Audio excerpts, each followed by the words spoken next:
Fala galera, aqui é o Meijin trazendo mais um review para o canal e desta vez eu trago uma análise de uma franquia, cara, a franquia Zone of the Enders, que é uma franquia de games muito boa, só que infelizmente é bem desconhecida. Eu irei analisar, acho que 2 jogos dessa franquia nesse vídeo. Esse vídeo se trata da primeira parte de uma série que eu estou fazendo sobre a análise de Zone of the Enders. É um projeto um pouco grande do que eu estou acostumado a fazer e espero que vocês gostem. Beleza? Então, bora lá!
Zone of the Enders é um game de ação em terceira pessoa do gênero de mecha, ou seja, robô gigante, lançado em 2001, sendo um exclusivo de PlayStation 2, mas em 2012 recebeu uma coletânea em HD que reunia o primeiro e o segundo game da franquia principal, para PlayStation 3, Xbox 360 e PS Vita.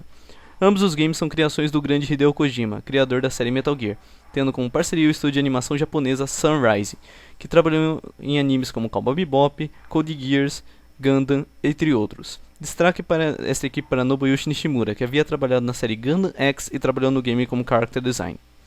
A maioria da equipe de produção do game por parte da Konami já havia trabalhado com Kojima em jogos da franquia Metal Gear. No século 22, a raça humana começa a expandir seus horizontes, iniciando um grande processo de colonização espacial. O planeta de Marte possuía ambientes similares ao da Terra, e a colonização começou por lá. Com o passar do tempo, os humanos começaram a expandir mais e mais, a ponto de criar colônias em planetas mais longínquos ainda, como no caso de Júpiter. Mas mesmo com o avanço repentino da humanidade em seu processo de exploração, eles acabaram acarretando outros problemas. Os habitantes dos 16 países de Marte e das colônias de Júpiter ainda estavam à mercê do domínio da legislação imposta pela Terra. A discórdia entre eles era tanta que nascidos em Marte ou em qualquer outro lugar fora da Terra era catalogado ou denominado como finalizadores, ou Enders na tradução. Que aí vem o propósito do título, Zone of the Enders, Zona dos Finalizadores. Conforme o tempo passava, a hostilidade entre a Terra e Marte se intensificava, mais e mais, a ponto de uma catástrofe se aproximar, que seria uma guerra envolvendo os dois planetas. Os mechas do game são divididos em 2 categorias, as Orbital Frames e os Leves. E o que seria uma Orbital Frame? Uma Orbital Frame é o nome que é dado para máquinas que foram construídas ou que são alimentadas por uma grande quantidade de Metatron. E o que seria Metatron? Metatron é uma substância fictícia no universo de Zone of the Enders, sendo um minério originalmente extraído de Callisto, que é uma das luas de Júpiter. Metatron possui propriedades que permitiam avanços significativos na ciência e na tecnologia, sem falar que o Metatron pode criar uma liga semelhante ao metal. Além de gerar uma imensa fonte de energia, o Metatron foi utilizado para fins militares, como nos grupos anti-terra, que no caso um deles, o principal antagonista da franquia, é o próprio grupo de movimento de independência de Marte, a Baron, ou Báfaro, na versão japonesa. As Orbital Frames que consistem em utilizar Metatron possuem algumas características que diferenciam dos leves. Elas possuem entradas luminosas em sua lataria, mostrando uma passagem de minério no seu corpo, que pode ser bem associado em veias pulsando sangue. É meio cabuloso esse negócio. O que é mais cabuloso é onde é que fica o cockpit do protagonista ou qualquer piloto em qualquer mecha tripulado em Zone of the Enders. Por que caralho o Kojima fez um cockpit no meio das pernas da porra do negócio? Parece que ele tem uma benga gigante da porra. É só um mero detalhe, né? Mas enfim. E o pior, quando essa porra levanta voo, olha como é que fica, velho. Cara, não dá pra entender Kojima. É, momento exaltação de lado. Cara, é bem estranha essa analogia, mas vai fazer sentido mais pra frente quando eu for falar de outros jogos e animes também. As Orbital Frames foram desenvolvidas para ser máquinas de destruição em massa, sendo uma evolução tecnológica dos próprios Leves, criados pela Baron. Os outros mechs que não são alimentados por Metatron são conhecidos no game como Leves, que significa Laborious Extra Orbital Vehicle, que a grosso modo são basicamente os robôs gigantes normais construídos pelo homem. Diferente das Orbital Frames que foram feitas exclusivamente para a batalha, os Leves foram criados para diversas funções, como construção, mineração e, é claro, os militares. A Orbital Frame que controlamos na grande parte da franquia é a Dirty. A história do game se passa no ano 2172. O exército de Baron, junto com a Nideroid Universal Technology, a NUT, conduziam pesquisas na colônia de Antilha em Júpiter, para pesquisa de armamentos, longe dos olhos atentos da Terra. A Baron e a NUT desenvolveram duas Orbital Frames, a Dirty e a Anubis, mas seus planos foram descobertos pela Terra, que fez a Força Especial das Nações Unidas, a UNSF, a confiscar as duas Orbital Frames recém-construídas. E é aí que o primeiro game começa. A Baron ou Bafran envia suas unidades ofensivas para atacar a colônia espacial de Antilha com o objetivo de recuperar as Orbital Frames Anubis e Dirty das mãos do exército da Terra. Durante o ataque à colônia, um dos poucos sobreviventes é o jovem rapaz chamado Leo Stanbuck, que acaba vendo seus amigos serem mortos por um leve, que pertencia às forças militares da Terra. Leo foi desesperado para tentar se abrigar a um hangar, onde ele acaba encontrando uma Orbital Frame, e essa Orbital Frame nada mais, nada menos que é a própria Dirty.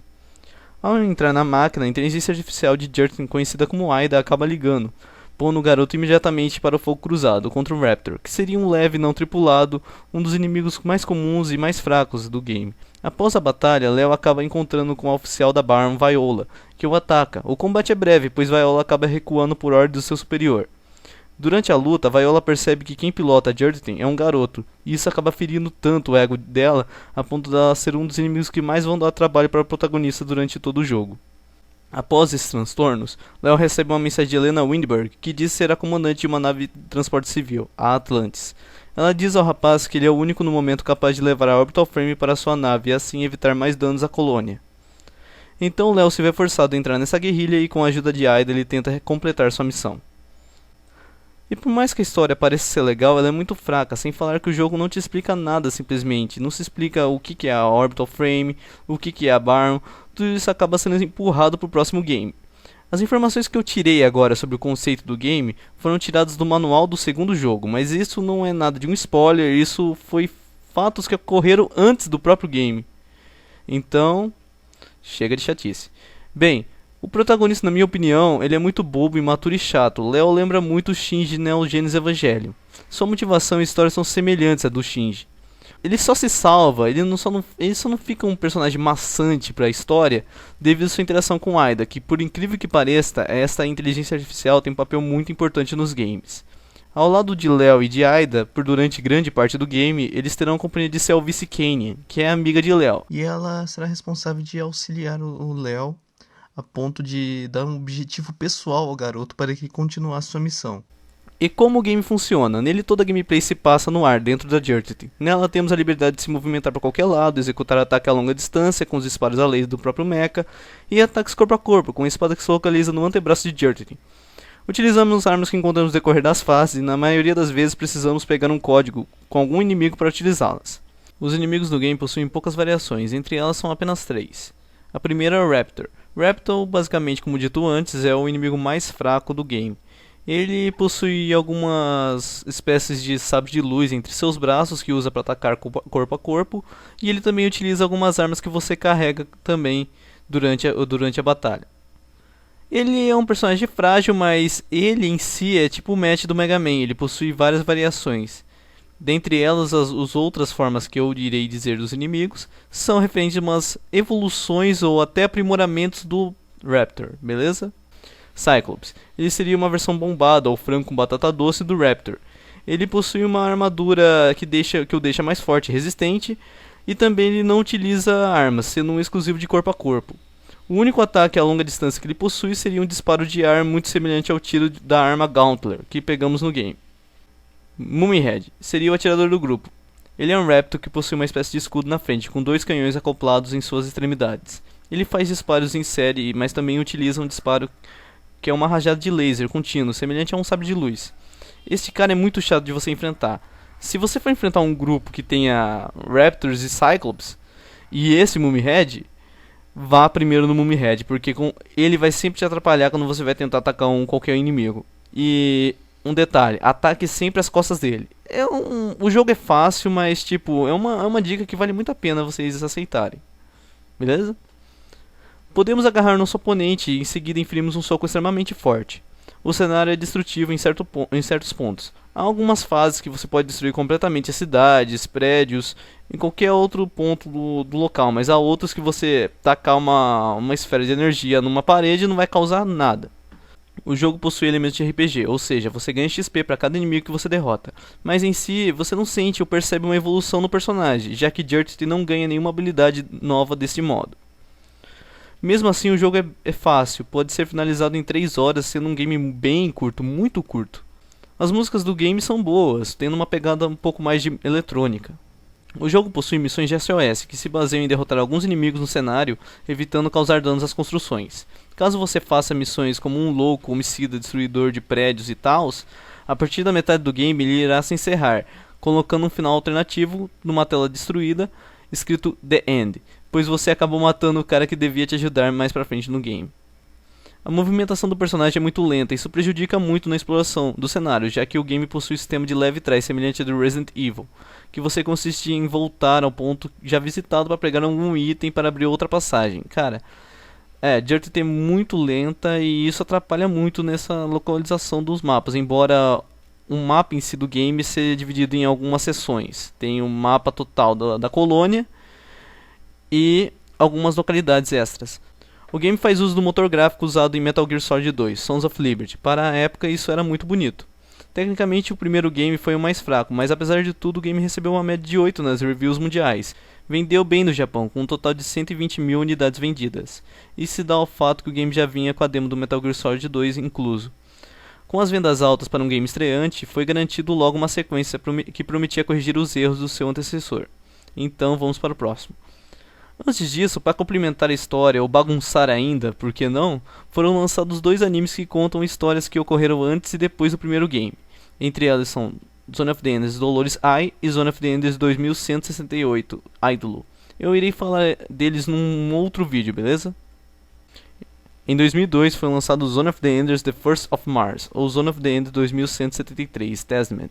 É um game spin-off sendo um tactical RPG bem ao estilo daqueles jogos de Gundam do Super Nintendo. Sendo desenvolvido pela Sunrise Interactive e distribuído pela Konami. E sim, a Sunrise tem uma publisher de games. O game é um exclusivo de Game Boy Advance e seu enredo se passa um ano após o primeiro game.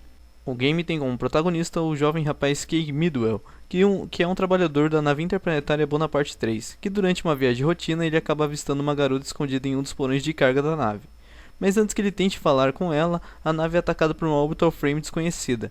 Durante a situação de emergência, tal garoto se apresenta para Keig como Minoa Alderan. Ele pede para que ele entrasse num leve misterioso que foi encontrado num outro compartimento. Keig, vendo que os ataques estavam piorando, ele resolve embarcar com a garota. Após saírem da nave, a nave que eles estavam acaba explodindo e ele acaba entrando em um breve combate com o tal Orbital Frame. Durante a luta, ele é auxiliado pela inteligência artificial do Lev e Keig quase ganha a batalha, mas seu Lev acaba perdendo energia e os dois acabam caindo em Marte. Lá em Marte, eles são acusados de serem os responsáveis pela destruição da nave e são presos. Além de tudo isso, Minoa acaba perdendo completamente sua memória durante a queda. No entanto, logo após sua prisão, eles são libertados por um líder da Anti-Terrestrial League, chamado Dick Garrison, que é um membro da facção Born in Space, a BIS. E logo essa facção surge para resgatá-los e logo Keig e Minoa acabam se encontrando em uma guerra entre Terra e Marte. A história, pelo fato dela ser um pouco semelhante à do primeiro game, ela é bacana, velho. Diferente do primeiro game, que pega uma pegada um pouco mais realista, este por sua vez pega uma pegada um pouco mais caricata, semelhante a um anime mesmo. Mas algo muito bacana que acontece nesse game, que o diferencia dos demais, é que este game, diferente da série principal, que foca em personagens de intermediário, mas sempre destaca os grupos de Marte como sendo os antagonistas de verdade, este por sua vez mostra que as facções da Terra também possuem meios um pouco desprezíveis, também mostrando que a guerra não existe em lados definidos. A gameplay do jogo é muito simples de se entender. Basicamente, o cenário é um imenso tabuleiro, tendo zonas representadas por pequenos quadrados na tela. Nós controlamos um esquadrão representado por pequenas miniaturas dos nossos veículos, e nosso objetivo é completar os requisitos das missões, que seria levar um item tipo ao ponto A até o ponto B, ou liquidar com o esquadrão do inimigo. E como o combate funciona? Quando nós encontramos um inimigo ou quando um inimigo nos ataca, a batalha é representada por uma espécie de minigame, tendo como objetivo mirar em seu oponente e inferir um ataque.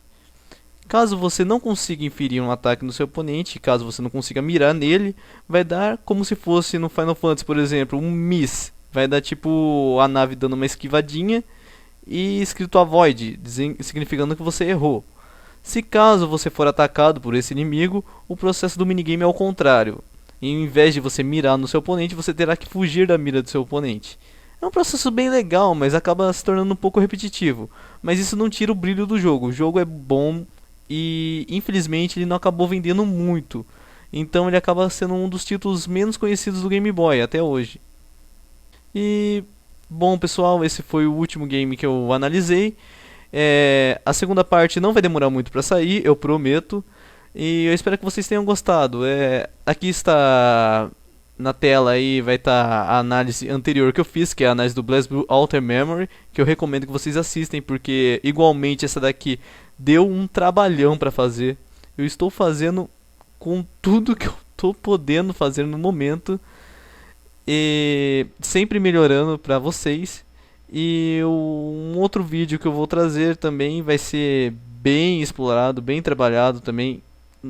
Acho que bem mais do que esse, porque eu acabei falando algumas asneiras aí, talvez, eu falei rápido demais. Mas eu tento fazer o mínimo na edição para tentar ficar bonito para vocês, beleza? Então obrigado pessoal por mais um vídeo que vocês tenham assistido até aqui, eu já agradeço muito. Então obrigado e falou!